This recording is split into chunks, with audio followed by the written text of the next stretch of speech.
గౌతమి కోకిల శ్రీ వేదుల సత్యనారాయణ శాస్త్రి గారి సాహిత్య వసంతం 5వ భాగం 3/6/24. దీన్ని భాషా ప్రవీణ డాక్టర్ పంపన సూర్యనారాయణ గారు రచించారు. ఆయన థీసిస్ గ్రంథం ముక్తఝరి దేశభక్తి. ఆయన గౌతమి కోకిల దీపావళి కాక ముక్తఝరి కూడా రాశారు. దానిలో దేశభక్తి అలా. ముక్తఝరిలో వేదుల దేశాభిమాన వాహిని అనేక పాయలై ప్రవహించి అది ఆవశ్యకమైన అభిమానమే కాదు, దురభిమానం మాత్రం కాదు. ఏ సందర్భంలో ఏది వ్రాసిన వారి ప్రధానంగా జాతీయ చైతన్యం వైపే ప్రసరించి కర్తవ్య ప్రబోధం వారి లక్ష్యం. అలాగని కవితా కళా వైదగ్ధ్యం బీరుపోల. ముక్తఝరి మా తల్లి, ప్రియ భారత జనని, జయపదాక శ్రావణి, 3వ వసంతం, ఓ ప్రభు ప్రార్థన, మా బాపూజీ, తెలుగు తల్లి, కుమార, తిక్కనాధ్వరి, క్షత్రియ, సత్కారం, విశాలాంధ్రం అనేవి ఈ దేశభక్తికి ఆటపట్లైన ఖండిక. ముక్తఝరి సంకలనంలో తొలి బుగ్గ ముక్తఝరి. దీని ఆవిర్భావాన్ని గురించి వేదుల వారి ఇలా అన్నారు: దేశకాలాల ప్రభావం వల్ల, స్వాతంత్రం లభించటం వల్ల నాలో ఒక విధమైన విశ్వజనీనమైన దృష్టి కలిగి, స్వతంత్ర దేశంలో పుట్టకపోయిన, స్వతంత్ర దేశంలో చనిపోయే అదృష్టం కలిగిన నా హృదయం పొంగిపో. ఇప్పుడు రాసిన ఒక ఖండిక ముక్తఝరి వినిపిస్తా. గిరిగర్భపు చెరలో చిక్కుబడిన బంధ విముక్తి చెందిన సెలయేటి గొంతుకతో దాస్యాన్ని తొలగిన స్వాతంత్రం లభించిన భారతీయ జీవయాత్ర ధ్వనించే కావ్య ఖండిక ఇది. కవిగారు చెప్పలేదు కానీ దీనిపై రవీంద్రుని ప్రభాత సంగీతలోని నిర్ఝరేర స్వప్నభంగ అనే కవితా ఖండిక ప్రభావం స్పష్టంగా కనిపిస్తోంది. ధర్ర కవి కాంసిధే భూధర, కళా రాసి రాసి పడిచే ఖసే, పులియా ఫేనిల సరిల, గరజి ఉఠిచే దారుణ రోషే అని తెగు రస్తే. దీనికి అనువ క్షోణీధరంబు గడగడ వడంకుతున్నది, గండశిలలు రాసి రసులుగా ఊడి రాలుతుండే, గర్జనము చేసే నురుగులు గ్రక్కు జలం, పొంగి దారుణ రోషము పొంగి పొరల. అది మామూలుగా దానికి అనువ. కానీ వేదులో ఏం రాశారు? భూమి కంపించినది, జంఝామరున్మహోద్యమము సాగి ఉర్రూచి ఊర్చినది, నందు బంధించియున్న మహోన్నతాద్రి పిడు గడచినట్టు అమూల భిన్నమయ్యే. వేదుల మూలభావాన్ని ఆలంబంగా తీసుకున్న, అంటే రవీంద్రుని కవితను కూడా బాగా చదివి అనుభవానికి తెచ్చుకో తన సొంత గొంతు ముక్తఝరిని ఝాడించుదిలే. ఈ రెంటిలో ధ్వని వేరైతే కావచ్చుగా, వస్తువు గిరిగర్భం నుండి వెలువడ్డ ఝరియే 2 కావ్యాలకు వస్తు. రవీంద్రుడి కవితలు స్వీయ కవితా ప్రతిభా సమున్మేషణం, వేదుల కవితలో భారత స్వాతంత్ర్య ఉద్యమం ఉంది. అయితే రెండిటికి స్వేచ్ఛ మాత్రమే ఆయువు. గిరిగర్భం నుండి బయలుదేరిన ఝరి అంటే ప్రవాహం ఇలా అనుకుంది. కదలలేకేండ్లు పూండ్లు ఈ కటికర, పాడు చెర నుండి నేడటో బయటపడి, తేలిపోయి దుస్వప్నము తెలివిగన్న, నా ఎడద పొంగుతున్నది ఆనంద జలధి అని. కటికరాళ్ల చెరలో కదల్లేక అనేక సంవత్సరాలు ఉండిపోయి ఇవాళకి నేను బయటపడ్డ ప్రవాహ రూపం. ఇక నేను ఒక స్వేచ్ఛాజీవి.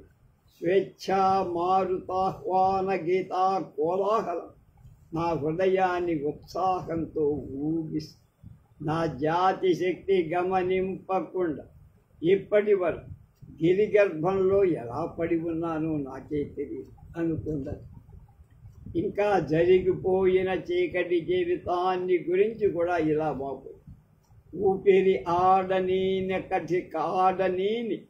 కఠినోపల బంధముడు, కళాకలాపము గాని నర్తన విలాసము కాని, ధరా పరిమళావాపము కాని లేని పుటపాకపు చీకటి జీవితము ఎట్లోపి తినో కదా ఆవలి ఒడ్డగుపింపని కాలము ఈదుచు. తన ప్రాణాన్ని ఏ ఆలోచనతో నింపుకున్నదో ఇలా వెళ్ళడు. ఎన్నడు సోకును తరగలెత్తగ తెంబెర కమ్మయూర్పునా, ఎన్నువమేన ఎన్నడు దయారుణ రాగ మనోజ్ఞతల్, జగావంది పసిండి పూత చెరువమ్ముల నాపై కుమరించును. అన్న తలంపిన ఉసురు తాపిన దాగిరి ఉసురు నాపినది ఆ గిరి గర్భపుంచల్. తర్వాత ఎంతో ఉత్సాహంతో స్వేచ్ఛా జీవనంలో భవిష్యత్తు కార్యక్రమాన్ని ఈ విధంగా విస్తీకరి నాలాగా శైల రాళ్ల బంధనాల్లో చిక్కి సృక్కెడు వాళ్ళ స్వేచ్ఛకు సాగరయాత్ర ప్రారంభిస్తుంది. నదికి ఎక్కడికి ఏం దాని గమ్యం సాగరించారు. ప్రపంచమెల్లా నాదే అని పరుగు పురోగమన అవరోధాలని తుడిచేస్తారు. దిక్కుల శాంతి సందేశ గీతాన్ని వాద్య ఘోషతో శృతి కలిపి పాడుతారు. హేళగా మూలల్ని ఉరుసుకుంటూ సంచరిస్తారు. ఇలా ఆత్మాశ్రయంగా స్వేచ్ఛ అనేది జీవన లక్షణంగా సాగిన ఈ ఖండికలో నదీ ప్రాశస్త్యాన్ని ప్రకటిస్తున్న పద్యం.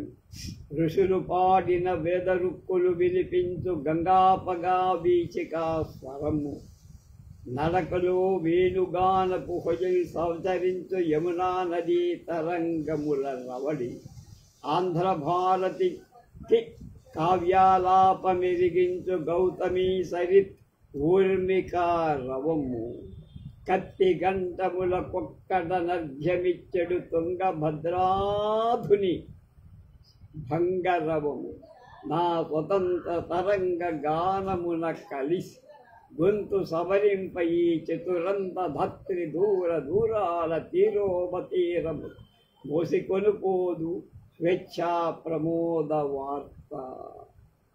స్వేచ్ఛా ప్రమోదమనే వార్తను మోసుకుపోవటంలో ఆంతర్యాన్ని ఒగ్గడిస్తూ డాక్టర్ సొంఠి సూర్యనారాయణరావు గారి మాటతో దీనికి భరతవాక్యం పలుకుతున్నానంటున్నారు ఈ రీసెర్చ్ చేసిన వారు.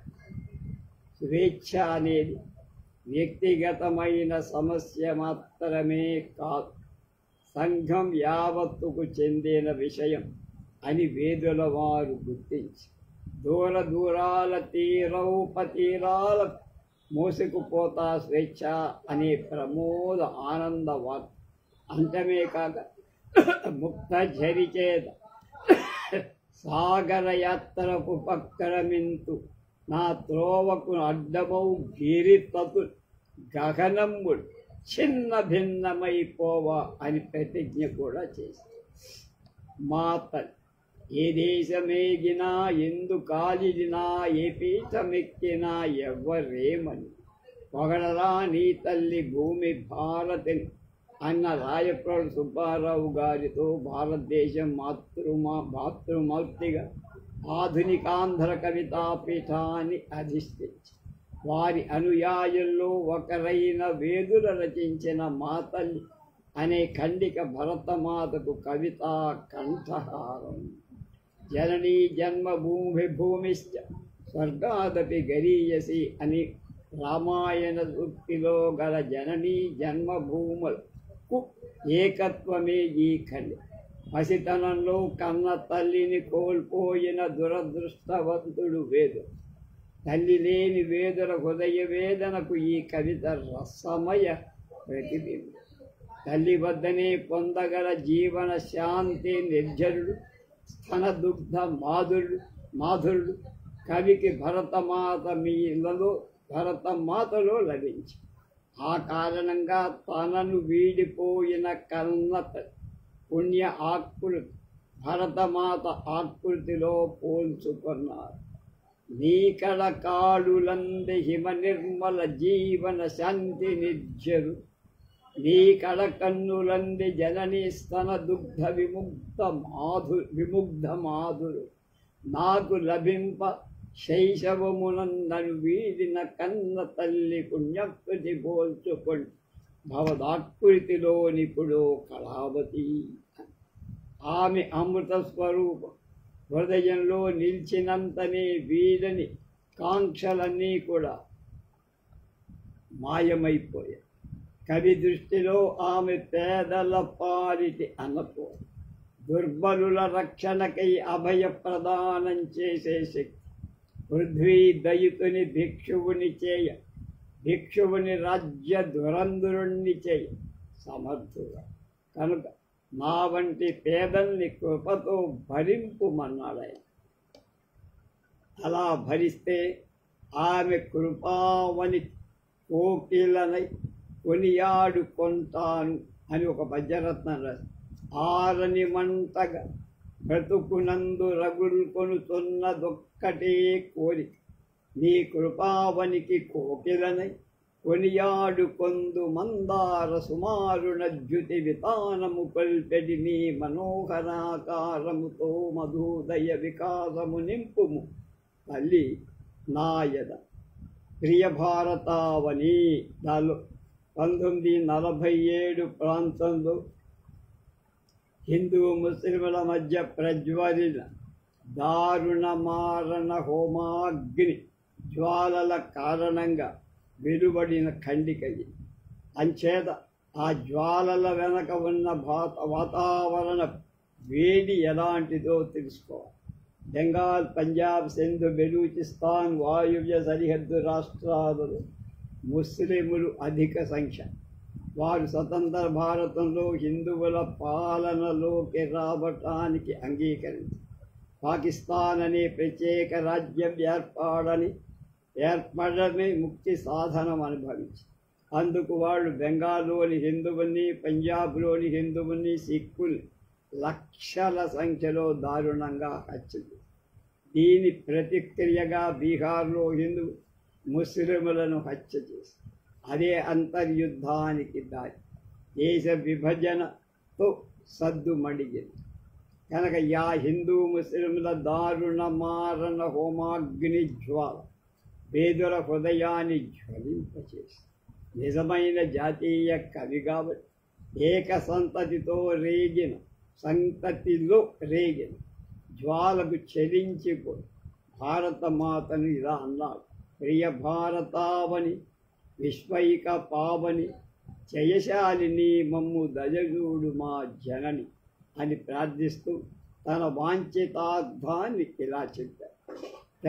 తెగలై చీలి వగతుని సంతతి తెగని స్నేహమున బంధించి ఏకము చేసి కలుషితాచారమున కులజాతి మత ద్వేషముల బాత్ నీ సేవ సరుకు భాగ్యం ఇమ్ము.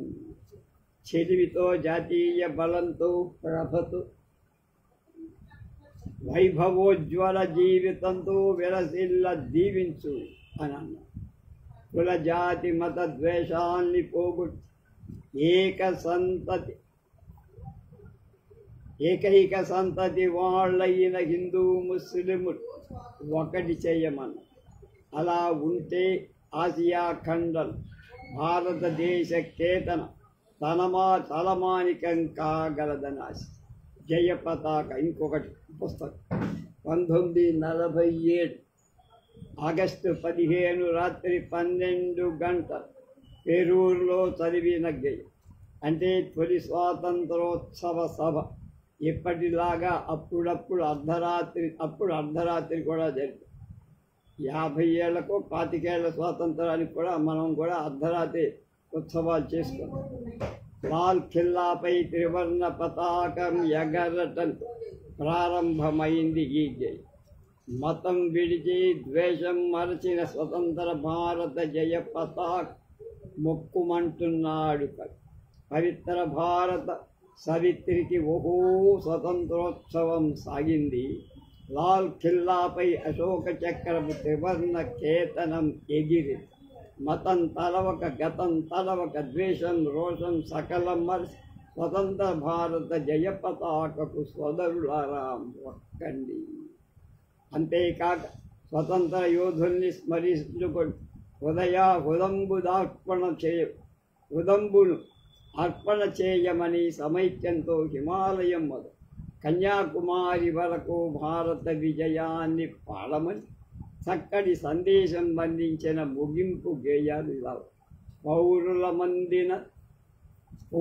మందిన కారలకుంది స్వతంత్ర యోధులని స్మరించుకుంటూ మదస్సు తర్పణ హృదంబుజార్పణ సోదరులారా చేయండి మడ. పౌరుల మందిన కారలకుందిన స్వతంత్ర యోధుల స్మరించుకుంటూ ముదస్సు తర్పణ హృదంబుజార్పణ. ముదము అసురుదర్పణ, హృదంబుజార్పణ హృదయమనే అంబుజ అంటే పద్మాల అర్పణ సోదరులారా చేయి. అమోఘ శక్తుల సమీకరించుక సమస్త భారత సమైక్యమించు. హిమాద్రి మొదలుగా కుమారి వరకు భారత విజయం పాడండి. ఇలా ఉత్సాహభరితంగా సాగినది శ్రావణ. నేటి నుండి ముమ్మాటికి నిజముగా నువ్వు స్వతంత్రులం సుస్వతంత్రులం సుమండి మనం. నేడే జాతికి నిజమగు పండుగ ఇన్నూరేండ్లకు ఇదే శ్రావణ. స్వతంత్ర మహిళా జన పార్వణము అనే గయాన్ని బట్టి ఏతద్రచన కూడా స్వతంత్రం వచ్చిన ఏడాదిలోనే రాసినట్టుగా. శ్రావణ మాసంలో వచ్చే వరలక్ష్మి వ్రతాన్ని పట్టే వనితల్ని పిలుస్తున్న ప్రారంభగే. నోముడు నోచే భామల్లారా, వ్రతాలు పట్టిన వనితల్లారా, పుణ్యము పండిన పురంధులారా, పేరంటానికి రారండమ్మ. కవిగారిలా పిలవటానికి కారణము ఇవాళ వచ్చే శ్రావణ లక్ష్మికి ఒక కొత్త విశిష్టత. అదేమిటంటే 200 సంవత్సరాలు స్వాతంత్ర స్త్రీ సహచారినిగా శ్రావణ వరలక్ష్మి రావటం. దీన్నే శాస్త్రి గారు ఇలా ప్రశంసించారు. ఇన్నూరేండ్లకు ఈనాడిదిగో భారత మహిళల భాగ్యలక్ష్మిగా స్వాతంత్ర స్త్రీ సహచారినిగా వచ్చెను మన శ్రావణ వరలక్ష్మి.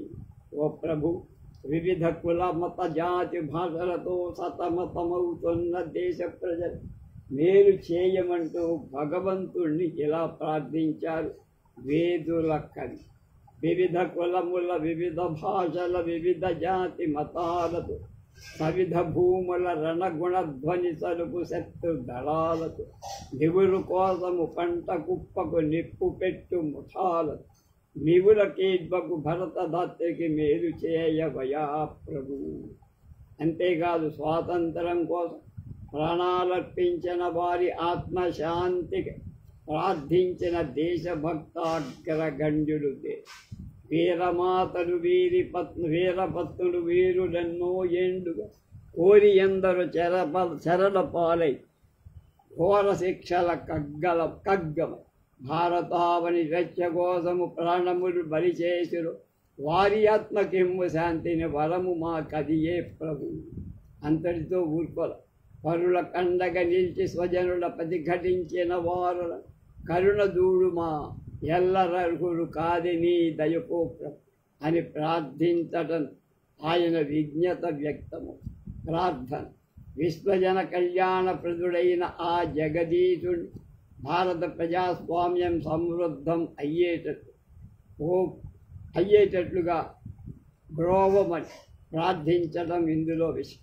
ఈ ప్రార్థనలు దేశస్థితి ఎలా ఉందో చెప్పిన పద్యం హృదయార్ధకంగా. ప్రజల నెత్తుడితో కొవ్వు బలసియ పారతంత్ర పిశాచము వదెలనన్ సంబరము తప్ప ఇంత దీపంబు పెట్టలేదు, రవిదా స్నేహము లేదు, లేదు వత్తి అని బాధపడి మన దేశంలో చైనా పాకిస్తాన్లు దండెత్తే సందర్భాలు ప్రబోధం సందేశం పిలుపు శీర్షికల భారతీయులను ఉత్సాహపరుస్తూ రచనలు చేశారు. జన్మభూమి గౌరవము స్వతంత్రము పాడగా నరనారీ తతులార నడుము కట్టి లేవండి, మువ్వన్న పతాక నీడ మోకరించి నిల్వండి మా బాపూజీ. కొందరు భావకవులు జాతీయ నాయకుల్ని కీర్తిస్తూ తమ దేశభక్తిని వెల్లడించుకొని అలా గాంధీజీని కీర్తించిన వారిలో వేదులా ఉన్నారు. వేదుల దృష్టిలో బాపూజీ భారత భాగ్య విధాత, బుద్ధుని అహింస మహస్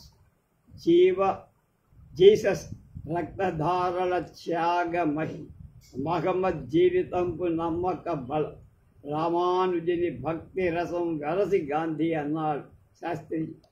ఏ శాస్త్రి? వేదులు. పేద కొన్న శ్రమజీవికి శరణం, సేద కొన్న శ్రమజీవికి శరణం, పల్లె వాకిటికి పచ్చ తోరణం, అంధ జగతికి ఆశారుణ కెరడం. జయ మహాత్మజీ, జయ బాపూజీ అని కొడియారు.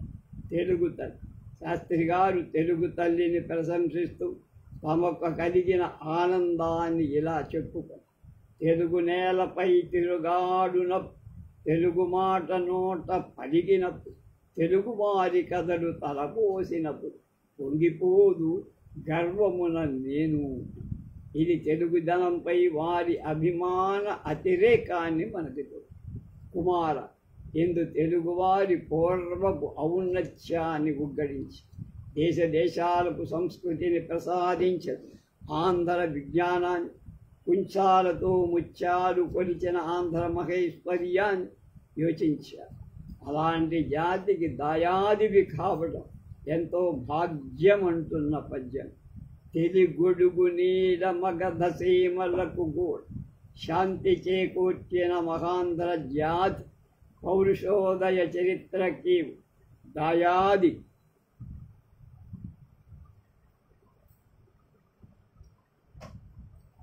ఒకట ఎంత భాగ్యమో గ్రహింపు మీ కుమార. అలాగే తిక్కన ఆధ్వర్యం అంటే యజ్ఞం చేసిన తిక్క యజ్వ అంటాం మనం మామూలు. భాష్యాంధకారంలో మగ్గుతున్న ఆంధ్రుల పరులను అనుకరించటం పరిపాలే. వారు గొప్పవారు, మనం అల్పులం అనే భావం పేరుకు దానితో వ్యక్తిత్వం చచ్చింది. ఆ వ్యక్తిత్వాన్ని నిలబెట్టి చైతన్యవంతుల్ని చేయటాన్ని భావకవులు మన వారి కళా ప్రాభవాన్ని ఒగ్గడించడం ద్వారా నడుం కట్టి నిలబడి వేదుల శిల్పపు తెలుగు తోట అయిన తిక్కన రససిద్ధ వాగ్గేయకారుడైన క్షత్రియ విశ్వగాన సుధా వేణికలు నిర్వహించిన ద్వారం వెంకటస్వామి నాయుడిగాని ప్రశంసించి నెల్లూరులో తిక్కన జయంతి సందర్భంలో వేదులకు సత్కారం జరిగింది.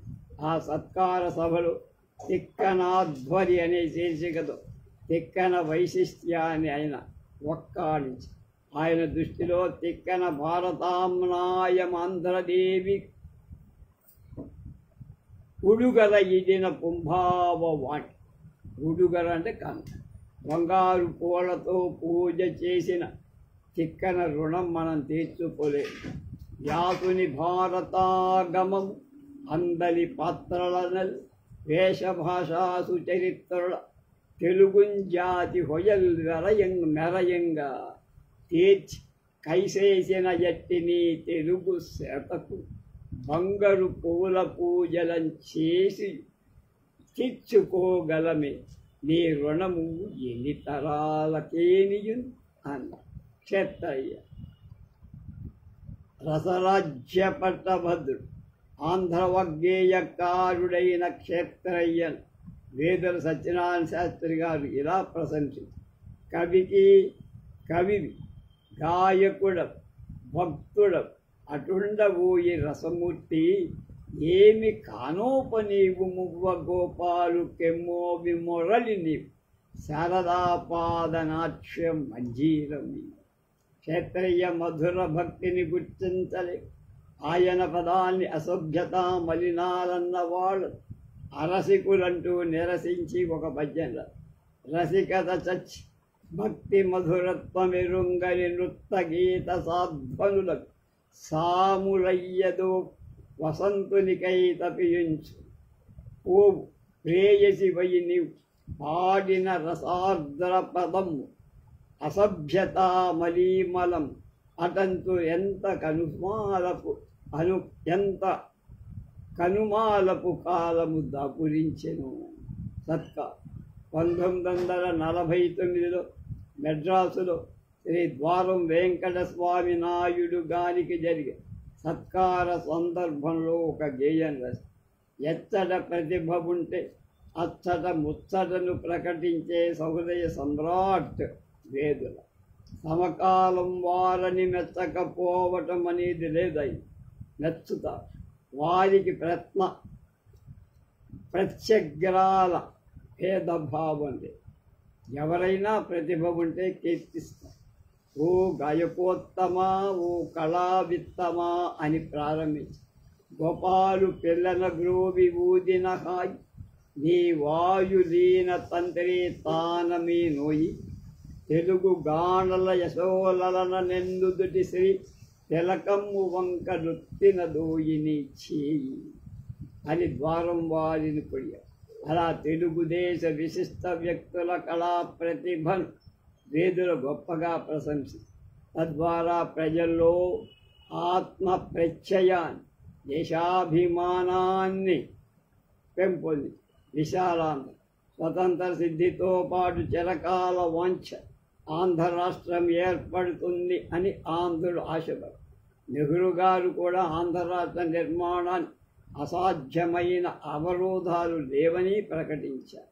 అందుచేత ఆంధ్రలో విశాలాంధ్ర ఉద్యమం పునరుజ్జీవమై కవులు వైతాళికత్వం వహించారు.